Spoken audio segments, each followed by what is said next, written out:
Noah Masick, and welcome to Drawing Journalism. I will be your host for the length of this podcast. This podcast will contain 7 episodes, 6 talking about the evolution of journalism, and the last being for any questions anyone has. If you do have any questions at any point, I linked a Google form in the description below, and I will be answering all questions on the last episode of Drawing Journalism. The main reason this podcast exists is for my senior project for school. But I do enjoy history and thought that the history of journalism might be interesting, especially since news and journalism are the main ways people are informed, if not by word of mouth. This is done through reporters reporting the news. But what happens when those reporters report false news or exaggerated stories? This is what happened in the 1890s with yellow journalism. In this episode, I will explain where the term yellow journalism came from and how it affected society as a whole, as well as the global relations that yellow journalism affected. Before I continue, I am going to give a trigger warning for racism because the period I will be talking about was still a very racist era.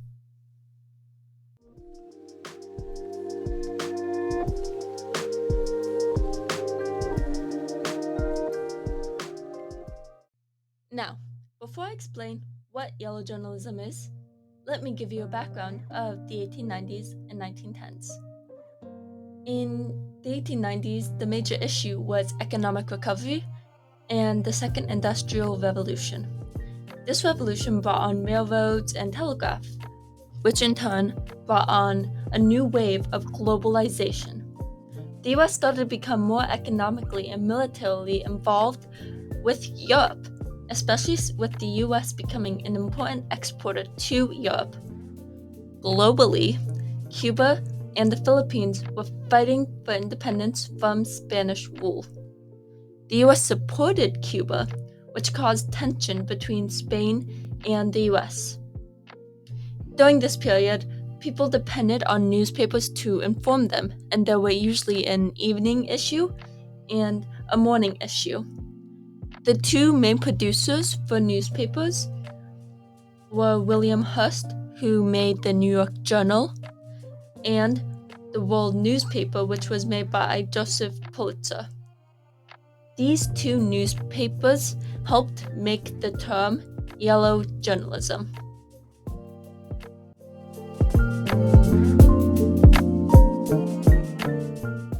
Usually when I tell people about the topic I did for my senior action, they ask, what is yellow journalism? Well, obviously it's journalism that's dyed yellow. Well, not exactly.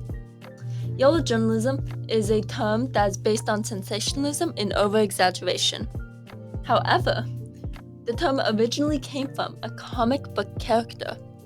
This comic book character was called the Yellow Child, and it was drawn by the cartoonist Richard Outcast. Richard Outcast was a famous cartoonist, and everyone loved him, and so Pulitzer originally hired him to create this character for his newspaper. The character, the Yellow Kid, was a very relatable young boy who was bald. He lived in a slum as well as spoke with a New York accent and joked about current events.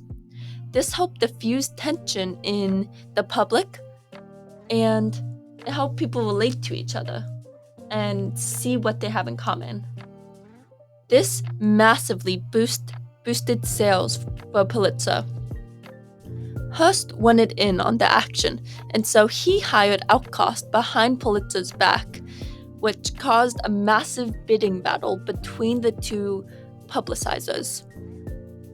In the end, Hearst won the battle.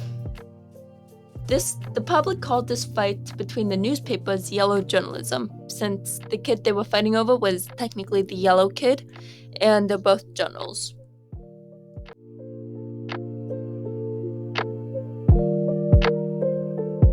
So, a little fun fact, the opening to my senior paper was, "You furnish the pictures, I'll furnish the war," which was said by William Hearst when he heard by his illustrator Frederick Remington that there was no war in Cuba to cover.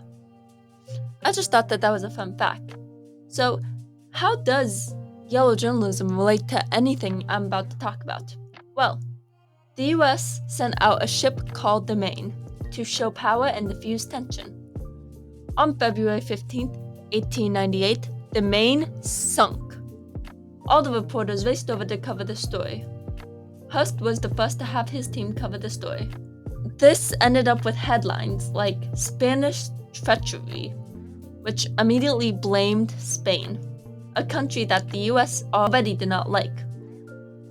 These false facts and finger-pointing became known to be yellow journalism, since Pulitzer and Hearst used these strategies the most.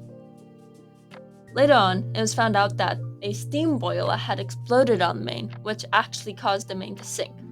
But in 1898, they did not know this, and so Spain was the first to be suspected because of the already set up tension.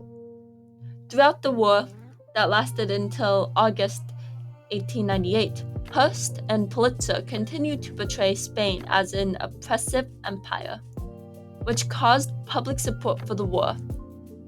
So, while yes, this did help Cuba ultimately gain independence, newspapers used Cuba for sensationalism and made up false stories to make Cuba seem helpless.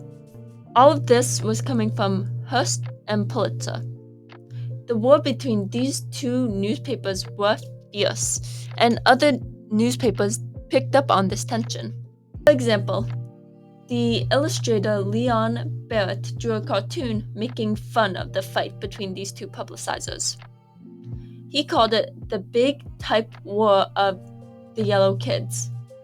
This cartoon shows two yellow kids, Pulitzer and Hearst, fighting over blocks that spell war.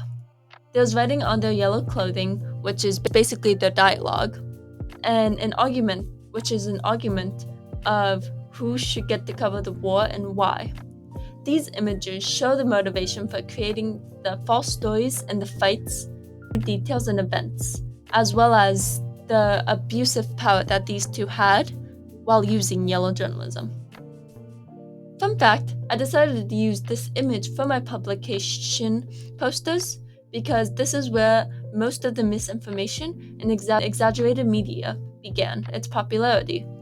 While some say Hearst and Pulitzer did not cause the war, they did contribute their fair share of swaying the public into supporting the war. While researching this incident, I read a book called Covering America, and the author Christopher Daly puts it well. Christopher Daly says, "It is nevertheless true that Hearst and Pulitzer contributed to a climate of public opinion that encouraged the move towards the war."